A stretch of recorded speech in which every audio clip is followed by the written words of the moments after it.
চিংড়ি মাছ আমাদের বাঙালির কাছে এই নাম শোনা মাত্রই মুখে জল চলে আসে। আর সেই চিংড়ি যদি হয় ডিমে ভরা, আর যদি সেই চিংড়ির দো পেঁয়াজা করে খাওয়া হয় তাহলে কতই না মজা হবে। আজকে তাই আমরা চিংড়ির দো পেঁয়াজা খেলাম।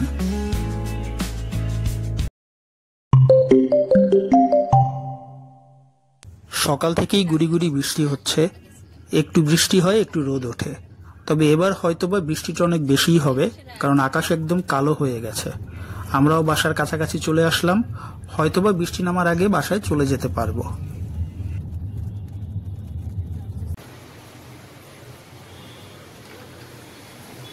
যা বললাম তাই হলো।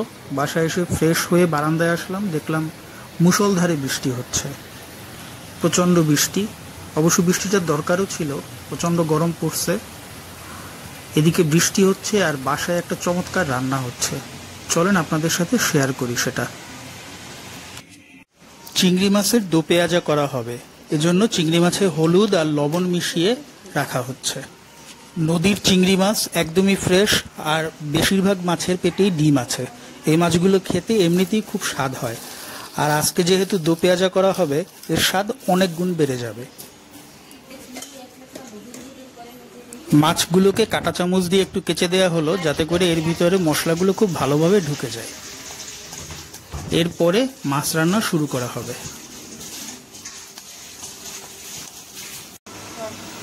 কড়াইতে পেঁয়াজ কুচি দিয়ে দেয়া হলো। এখন পেঁয়াজটাকে খুব ভালো করে ভেজে নিতে হবে, যেন লাল লাল করে ভাজা হয়। পেঁয়াজ ভাজা হয়ে গেছে, এবার এর ভিতরে দেয়া হলো জিরে বাটা, কাঁচামরিচ বাটা, আদা বাটা আর নারকেল বাটা।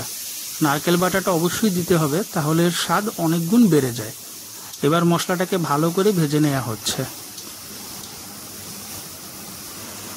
এখন দিয়ে দেয়া হলো শুকনো মরিচের গুঁড়া, আর দিয়ে দেয়া হলো হলুদের গুঁড়া।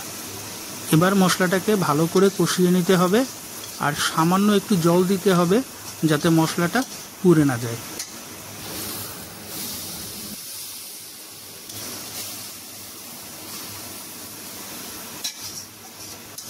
মশলাটা ভালোভাবে কষিয়ে নিয়ে এরপরে এর ভিতরে চিংড়ি মাছগুলো দিয়ে দেয়া হবে।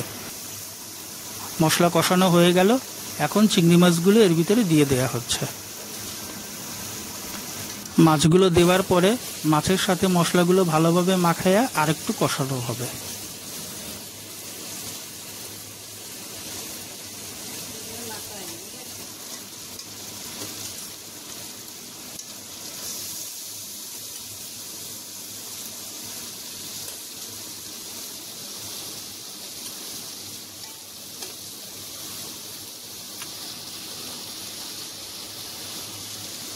মাছের একপাশে মশলা খুব ভালোভাবে মিশে গেছে, এখন মাছগুলোকে উল্টিয়ে দেওয়া হচ্ছে যাতে অপর পাশটাতেও মশলাগুলো ভালোভাবে মিশে যায়।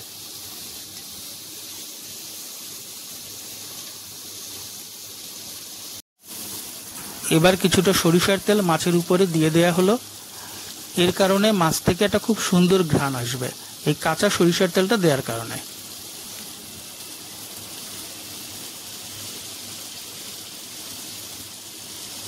মাছ কষানো শেষ, এখন ঝোলের জন্য জল দিয়ে দেয়া হলো। আমি একটু বারান্দায় আসলাম দেখার জন্য। এখনো বৃষ্টি হচ্ছে, সেই সকাল থেকে যে বৃষ্টি শুরু হয়েছে এখন পর্যন্ত বৃষ্টি থামে নাই, বেশ জোরেই বৃষ্টি হচ্ছে। আর এদিকে ঝোলের জলটাও টেনে গেছে, তার মানে আমাদের মাছ রান্না কমপ্লিট। এখন মাছটাকে নামিয়ে নেওয়া হবে। খুব সুন্দর একটা ঘ্রাণ বেরোচ্ছে মাছ থেকে, রান্নাটা যে খুব ভালো হয়েছে তার ঘ্রাণেই বোঝা যায়।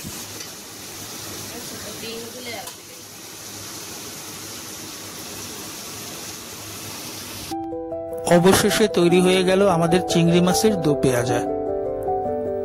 দেখতে যেমন সুন্দর, খেতেও অনেক ভালো হয়েছে। বাইরে বৃষ্টি আর ভিতরে গরম ভাতের সাথে চিংড়ির দো পেঁয়াজা, যার কোনো তুলনা হবে না। আপনারা এভাবে বাসায় রান্না করে খাবেন, আশা করি ভালো লাগবে। আর ভিডিওটি ভালো লাগলে অবশ্যই আমাদের চ্যানেলটিতে সাবস্ক্রাইব করবেন। ধন্যবাদ ভিডিওটি দেখার জন্য।